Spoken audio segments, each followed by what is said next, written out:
O texto de Hebreus, no capítulo de número 10, a partir do versículo 18. Hebreus 10, a partir do versículo 18, vem tratar da diferença que há entre a aliança do Antigo Testamento e a Nova Aliança. Vem resumir ali em poucas palavras da graça manifestada através de Cristo. O livro de Hebreus como um todo, ele compara aqueles sacrifícios feitos no Antigo Testamento de animais com a tentativa de remir os pecados, mas que nunca foram capazes. Esse é o assunto central do livro de Hebreus. E lá no capítulo 10, no versículo 18 até o 20, está escrito assim: onde essas coisas foram perdoadas, não há mais necessidade de sacrifício pelo pecado. Portanto, irmãos, temos plena confiança para entrar no Santo dos Santos, pelo sangue de Jesus, por um novo e vivo caminho, que Ele nos abriu por meio do véu, isso é, o seu corpo. Hoje eu gostaria de falar com os irmãos, nesse culto tão especial, tão lindo, sobre um grande mistério, que resume a graça, a tão grandiosa graça de Jesus sobre nós. Eu quero falar sobre o mistério da novilha vermelha. O mistério da novilha vermelha. E para nós contarmos essa história, precisamos ir na Antiga Aliança, no Antigo Testamento, em Números, capítulo de número 19. Números 19, a partir do verso 1. Números 19, verso 1. Deixa eu primeiro contextualizar os irmãos acerca do que está acontecendo aqui. Aqui, a história está no deserto, onde Moisés está conduzindo o povo da escravidão do Egito, aquela libertação do Egito até a terra prometida, Canaã. E naquele deserto Deus fez milagres, maravilhas, a começar de como eles chegaram ali, né? Você conhece a história? As 10 pragas contra os egípcios. Na última praga os egípcios os deixaram ir, se arrependeram, foram atrás. Então o povo de Deus se viu diante do Mar Vermelho. Milagrosamente o Mar Vermelho se abre e depois fecha diante dos inimigos. O povo chega no deserto e, devido aos seus próprios pecados de murmuração, de incredulidade, eles ficam ali naquele deserto, que segundo especialistas demoraria entre 30 a 40 dias para eles chegar à terra prometida. Eles ficam 40 anos peregrinando no deserto. E essa história aqui, esse texto de número 19 acontece justamente nesse estágio. Quando eles estão lá no deserto, Deus institui leis cerimoniais, leis morais para que o povo cumprisse. E essa, arrisco dizer, a lei mais estranha, a mais singular de todas. E está escrito assim em Números capítulo 19, a partir do versículo 1. Disse também o Senhor a Moisés e a Arão: essa é uma exigência da lei que o Senhor ordenou. Mande os israelitas trazerem uma novilha vermelha, sem defeito, sem mancha, sobre a qual nunca tenha sido colocada uma canga. Vocês a darão ao sacerdote Eleazar. Ela será levada para fora do acampamento, sacrificada na presença dele. Então o sacerdote Eleazar pegará um pouco de sangue com o dedo e aspergirá 7 vezes na direção da entrada da tenda do encontro. Na presença dele, a novilha será queimada, o couro, a carne, o sangue e o excremento. O sacerdote apanhará um pedaço de madeira de cedro, hisopo e lã vermelha e atirará ao fogo que estiver queimando a novilha. Depois disso, o sacerdote lavará suas roupas e se banhará com água. Então poderá entrar no acampamento, mas estará impuro até o cair da tarde. Aquele que queimar a novilha também lavará suas roupas e se banhará em água, e também estará impuro até o cair da tarde. Um homem cerimonialmente puro recolherá as cinzas da novilha e as colocará no local puro, fora do acampamento. Serão guardadas pela comunidade de Israel para uso na água da purificação, para a purificação de pecados. Por que essa lei é tão especial, tão singular e a princípio até estranha? Porque há coisas, especificidades, singularidades nessa ordenança de Deus que não há em outros mandamentos, não há em outras esferas da lei de Deus. E é interessante que Deus diz para Moisés e Arão que essa lei seria contra a morte e o pecado. Essa lei seria uma espécie de solução contra a morte. Aquele que tocasse em algo morto, ou estivesse perto de um morto, seja animal ou pessoa, durante a sua vida estaria contaminado pela morte e por isso morria. Pelo pecado de cada um também morria. Então a morte e o pecado andavam juntas. A morte e o pecado andam juntos. Então Deus diz para Moisés e Arão: aqui a notícia boa. Eu estou instituindo uma lei, um estatuto da lei, que os livrará da morte e do pecado. Que maravilha! Que bênção! Como é que a gente faz então? Faz isso aqui. Eu só vou dizer, não vou ler o texto de novo, mas só vou dizer as singularidades dessa ordenança, as singularidades dessa lei. Primeiro, trazer uma novilha vermelha, totalmente vermelha, sem mancha e sem defeito, e entregá-la ao sacerdote. Ele decidirá se deve matar ou não essa novilha, se ela realmente é a novilha vermelha ou não. Segundo, levá-la para fora da cidade. Não era sacrificado no templo, na tenda do encontro ou no tabernáculo, mas fora da cidade. Outra singularidade. E ela será sacrificada ali, fora do acampamento, fora da cidade. Outra singularidade.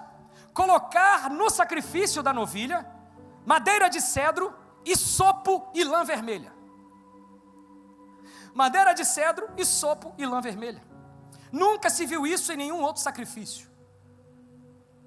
Outra singularidade: um homem limpo deverá pegar os restos mortais da novilha vermelha e levar para um local limpo fora da cidade. Outra singularidade: esses restos mortais serão utilizados para a preparação da água da purificação. É um sacrifício totalmente único, totalmente diferente do que se tinha visto. Há quem defenda que esse sacrifício de fato nunca foi feito. Os rabinos judeus ultra-ortodoxos, eles diziam que se uma novilha tivesse pelo menos 2 pelos diferentes, já não podia ser a novilha vermelha. Então uns defendem que foi impossível por esse motivo ter achado alguma novilha vermelha. Outros dizem que os judeus durante a história até sacrificaram novilhas vermelhas, mas eram novilhas marrons, avermelhadas, fazendo força para dizer que aquilo é vermelho. Outros dizem que de fato a novilha vermelha foi sacrificada e que aquele sacrifício valia como ordenança. O jornal Extra, recentemente, divulgou uma matéria que o Instituto Judaico Temple havia, depois de 2000 anos, achado uma novilha totalmente vermelha, e que o sacrifício daquela novilha seria o sinal da chegada do Messias, porque os judeus não creem que Jesus é o Messias, eles ainda aguardam o Messias. Então, ter achado aquela novilha era sinal do fim dos tempos, da vinda do Messias. E por que eu estou dizendo tudo isso? Porque há muitas teorias religiosas e da conspiração acerca da tal novilha vermelha. Acharam ou não acharam? Faziam esse sacrifício ou não faziam? E aí? Cadê a novilha vermelha? De fato, o sacrifício foi eficaz, se é que acharam? Porque o povo continuou morrendo, continuou pecando. É o sacrifício dessa novilha que livra do pecado e da morte. Apesar de toda essa conspiração religiosa, hoje eu peço licença aos senhores e senhoras presentes, para eu vos apresentar a novilha vermelha. Eu quero apresentar aqui diante desse altar o sacrifício da novilha vermelha. Eu não acredito em coincidências. Eu não acredito que a palavra de Deus é um livro de coincidências. Nós lemos esse texto em Números, 4º livro do Antigo Testamento, no capítulo 19. Então vamos agora para o 4º livro do Novo Testamento, no capítulo 19. Vamos em João, capítulo 19, a partir do versículo 1. E eu gostaria de ler na Nova Versão Transformadora. Diz assim: então Pilatos mandou açoitar Jesus. Os soldados fizeram uma coroa de espinhos e a colocaram em sua cabeça. Depois puseram nele um manto vermelho. Zombaram dele dizendo: salve, rei dos judeus, e batiam em seu rosto. Pilatos saiu outra vez e disse ao povo: agora vou trazê-lo aqui para vocês, mas que fique bem claro, eu os considero inocente. Então Jesus saiu com a coroa de espinhos e o manto vermelho. Vejam, aqui está o homem, disse Pilatos. Quando os principais sacerdotes e os guardas do templo viram, começaram a gritar: crucificam, crucificam. Só até aí. Eu acho que os irmãos já pegaram o mistério. Se foi achado ou não a tal novilha vermelha, o animal, eu não sei. Mas Jesus foi apresentado a Pilatos. Tendo sido açoitado, o sangue jorrava pelo seu corpo, sobre as suas pernas jorravam sangue, porque ele foi açoitado com um chicote chamado azorrague, que feria, sangrava, arrancava pedaços de peles, o sangue escorria para o seu corpo, sangue vermelho. Colocaram nele uma coroa de espinhos, e não é esses espinhos que nós conhecemos aqui no Brasil, espinhos grandes que tem lá naquela região. Cravaram na sua cabeça e o seu rosto começou a sangrar. Quem é da área de saúde sabe que a parte mais vascularizada do corpo humano é a cabeça. Qualquer corte na cabeça sangra muito. Cravaram nele uma coroa de espinhos, o seu rosto estava ensanguentado, e se não bastasse, cobriram ele com um manto vermelho. Jesus totalmente vermelho, dos pés à cabeça. Então levaram ele e disseram: eis aqui. E apresentaram a quem? Qual era a segunda etapa do sacrifício da novilha vermelha? Achar a novilha e entregá-la ao sacerdote. E ele deveria dizer se era essa que deveria ser morta ou não. Nós lemos no texto. Levaram Jesus aos sacerdotes e eles disseram: é esse, crucifica-o, crucifica-o. Lembra da segunda etapa, da segunda singularidade do sacrifício da novilha vermelha? Deveria, diferente dos outros sacrifícios, ser sacrificada fora da cidade. Lembra disso? Não no templo, não no tabernáculo, não na tenda do encontro, mas fora da cidade. E olha o que diz o quarto livro do Novo Testamento, no capítulo 19 acerca disso, no versículo 17. João 19:17 diz assim: levando a sua própria cruz, ele saiu para o lugar chamado Caveira, que em aramaico é chamado Gólgota. O famoso Monte Caveira ou Monte Gólgota fica onde? Fora das portas da cidade. Jesus foi sacrificado fora dos portões da cidade. Por quê? Coincidência? Porque simplesmente era uma prática dos romanos? Não, para que se cumprisse ipsis literis, o sacrifício único e singular, daquele que tira o pecado, daquele que livra da morte. Terceira singularidade desse sacrifício: deveria se colocar no sacrifício uma madeira de cedro, hisopo e lã vermelha. Madeira de cedro está fácil, né? Jesus morreu sobre a cruz, crucificado sobre o madeiro. Não há comprovações arqueológicas de que aquela cruz era feita de madeira de cedro, mas no mínimo eu digo que era uma madeira muito comum naquela região e naquele período. Então a madeira estava presente no sacrifício. Mas e o hisopo? E a lã vermelha? Tinha que ter. Então vamos lá para o quarto livro do Novo Testamento, João, no capítulo de número 19. A partir do versículo 28, João 19:28. Mais tarde, sabendo então que tudo estava concluído, para que se cumpra a escritura, Jesus disse: tenho sede.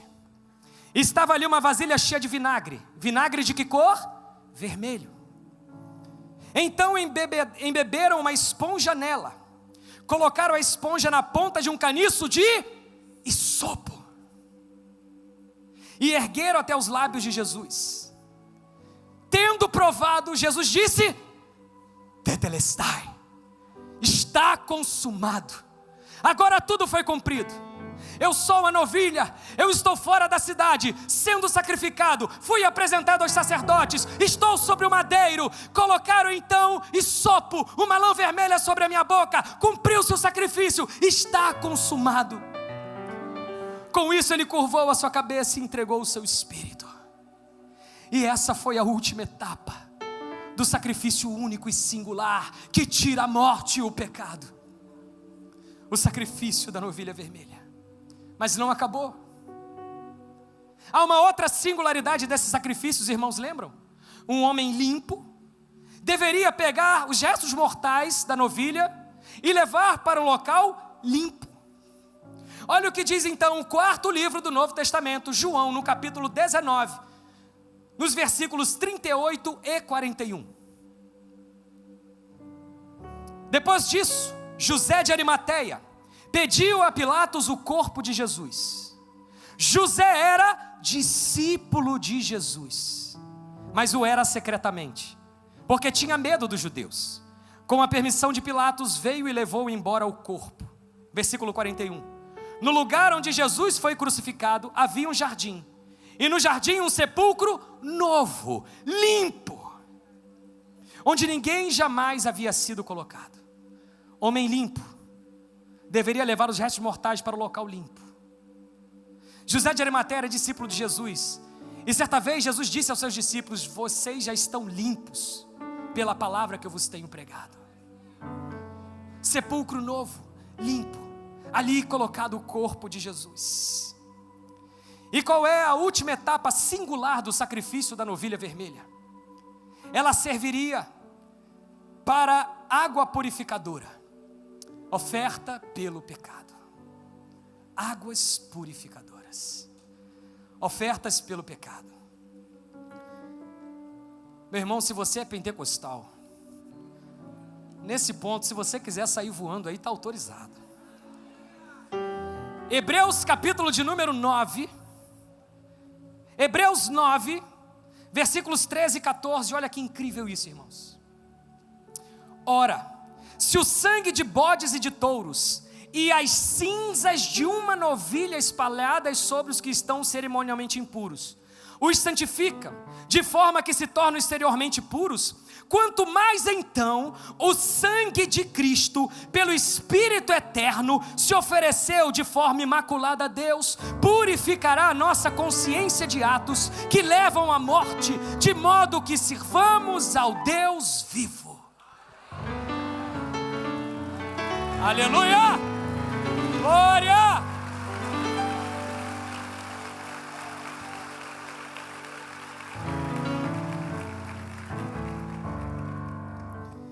Quem conhece um pouquinho de teologia sabe que a água é um dos símbolos do Espírito Santo. Jesus, naquela festa dos tabernáculos, ele disse que aquele que cresce nele, do seu interior fluiriam rios de água viva. E ele dizendo isso acerca do Espírito Santo que viria após a sua morte e ressurreição. Para aquela mulher samaritana, ele disse: ô mulher, se beber da água que eu dou, se você soubesse quem sou eu tenho a água viva, a água que leva à vida eterna, o Espírito Santo, que nos santifica, nos sela, nos conduz ao céu, nos conduz à santidade. As águas purificadoras, elas nascem depois do sacrifício da novilha. Jesus disse aos seus discípulos: eu vou ao Pai, mas não vos deixarei órfãos. Vos deixarei o Espírito Santo, Ele convencerá da justiça, do pecado e do juízo. Ele é o Consolador. Segundo Lutero, a água da purificação também simboliza as águas do batismo. Quando nós nos batizamos nas águas, ali, identificando que nós somos de Cristo, cremos em Cristo, morremos para a velha vida e vivemos a vida de Cristo em nós. Essas águas são águas da purificação. Há muito simbolismo, muita tipologia, muitas coisas que nós podíamos falar aqui. Alguém poderia perguntar: por que não um novilho vermelho, mas uma novilha vermelha? Jesus foi vendido por 30 moedas de prata. Esse era o preço de uma escrava. Há muito detalhe incrível nesse texto. Mas o que importa é que esse sacrifício foi de fato realizado. E nós podemos, que cremos em Cristo, nós podemos ter a firme confiança de que os céus estão abertos para nós, de que a vitória sobre a morte já ocorreu. está consumado. Em Romanos 8, o apóstolo Paulo diz: que diremos, pois, em vista dessas coisas? Se Deus é por nós, quem será contra nós? Aquele que não poupou o seu único filho, não nos dará graciosamente com ele todas as coisas? Quem tentará acusação contra os eleitos de Deus? É Deus quem os justifica. Quem os condenará? Foi Cristo Jesus quem morreu, ou antes, quem ressuscitou, está à direita de Deus e também intercede por nós. Quem nos separará do amor de Deus em Cristo Jesus? Será tribulação, angústia, dor, o perigo, fome ou espada? Como está escrito: somos reputados como ovelhas, somos levados para o matador o dia todo. Mas eu sei que em todas essas coisas eu sou mais que vencedor, por intermédio daquele que me amou. Porque eu estou bem certo que nem a morte, nem a vida, nem anjos, nem principados, nem o presente, nem o porvir, nem qualquer outra criatura poderá me livrar, me separar do amor de Deus que está em Cristo Jesus.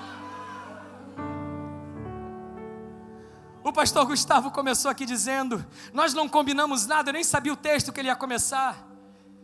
E ele falou sobre 1 Coríntios capítulo 15, que é a consequência final dessa redenção do sangue de Jesus, que é nós irmos morar com Ele no céu. Mais uma vez o apóstolo Paulo, de forma poética, ele diz: eis que vos digo um mistério, nem todos dormiremos, mas transformados seremos todos, em um momento, num abrir e fechar de olhos, ao ressoar da última trombeta. A trombeta soará, os mortos ressuscitarão incorruptíveis, e nós que estivermos vivos seremos transformados, porque é necessário que esse corpo mortal se revista da imortalidade, que isso que é corruptível se revista da incorruptibilidade, e quando esse corpo mortal se revestir da imortalidade, e o que é corruptível se revestir da incorruptibilidade, então se cumprirá a palavra que está escrita. Segura: onde está, ó morte, a tua vitória? Onde está, ó morte, o teu aguilhão? O aguilhão da morte é o pecado, e a força do pecado é a lei. Mas graças a Deus que nos dá vitória por intermédio do nosso Senhor Jesus Cristo. Aleluia! E eu quero terminar contando uma história, antes de nós ceiarmos, lembrando desse sacrifício grandioso de Jesus. Eu não consigo pregar algo sobre isso sem falar ao coração de alguém que ainda não conhece a Cristo.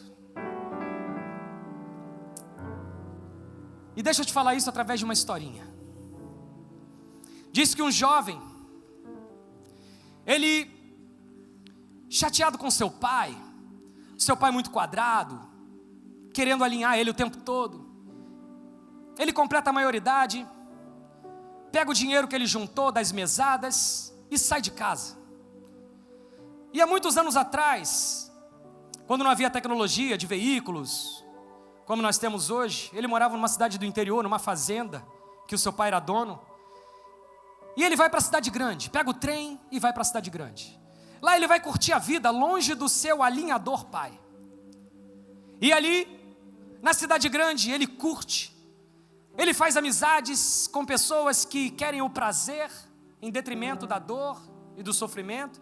E ele gasta tudo rapidamente com drogas, bebidas, com uma vida totalmente contrária daquela que o pai o tempo todo alinhava em casa. E ele percebe que aquela era uma vida terrível. Aqueles prazeres duravam pouco, mas a casa do seu pai tinha conforto e direção certa. O seu pai estava tentando livrar ele daquilo. Ele tem essa percepção, ele se lembra da casa do pai e resolve voltar. Mas destruído, sem dinheiro, sujo, imundo, desmoralizado, já sem os amigos porque o dinheiro acabou, ele escreve uma carta para o pai. E nessa carta ele diz: pai, eu perdi tudo, eu estou arrependido, estou destruído e te peço perdão. Eu não mereço ser chamado de teu filho. Mas pai, apesar disso tudo, apesar de não ser merecedor, eu quero voltar para casa. Mas eu não quero passar a vergonha da rejeição, pai, eu já tenho sofrido muito. Então, querido pai, se o Senhor me aceitar de novo em casa, me dê um sinal. Coloca um lençol branco na primeira árvore do sítio. Então, quando o trem chegar na estação, que eu olhar aquele lençol branco na árvore, eu vou saber que o senhor me aceita, vou descer do trem e vou para casa. Assinado, seu filho. E esse jovem pegou o trem, rumo à cidade do interior onde ele morava. Cada vez que chegava mais perto, o seu coração palpitava, vinha à boca. E quando ele chega próximo da estação do seu pai, ele começa a esticar a cabeça na janela para ver se já conseguia olhar as árvores do sítio. Ele não conseguia olhar, o coração vinha na boca, a ansiedade foi aumentando. E quando ele chega ali naquela primeira árvore da fazenda do seu pai, ele vê um lindo lençol branco na árvore. Ele se alegra, ele exulta, ele fala: o meu pai vai me receber, o meu pai vai receber. Mas quando ele olha, ele diz: opa, calma aí. E ele olha para outra árvore e tinha outro lençol branco. Quando ele olha para outra, outro, e outra, outro, e quando ele amplia o seu olhar, todas as árvores do sítio, todas as árvores da fazenda contêm lençóis brancos. Quando ele desce daquele trem, o pai já está esperando com um lençol branco na mão, o envolve com aquele lençol, o abraça, dá um beijo e diz: filho, bem-vindo de volta a casa. E o que eu quero dizer para os irmãos nessa manhã é que esse culto é mais um lençol branco que Deus coloca diante de ti. Esse culto é só mais uma demonstração de amor, de milhares e milhares de lençóis brancos que Ele já colocou diante de ti. Palavras, canções, livramentos, e esse é só mais um lençol branco. E que você aceite esse convite do Pai. Se renda de coração e alma a Ele. Se volte para Ele de todo o coração, porque Ele é a solução para o pecado, a morte. Ele é o sacrifício de uma vez por todas, eterno, pleno. Ele é o bendito Rei dos Reis, Senhor dos Senhores. Ele te ama mais do que você mesmo se ama. E Ele quer estar contigo eternamente, onde não haverá mais choro, tristeza, dor. Curva a sua cabeça, vamos orar. Pai, obrigado pela Tua palavra viva e eficaz. Ela penetra os nossos corações, nos discerne, nos aviva. E a Tua palavra nos conduz a viver mais próximos de Ti. Senhor, nos conduza a jamais achar normal um culto como esse, mas que nós possamos nos alegrar em espírito, em corpo, reconhecendo tão maravilhosa e grandiosa graça sobre nós. Que nós jamais nos esfriemos na fé, mas que nós nos emocionemos todas as vezes que o nome Jesus é bradado diante do altar. Obrigado pela Tua presença aqui. Obrigado pela Tua maravilhosa graça. Te oramos, agradecemos e Te louvamos em nome de Jesus. Amém.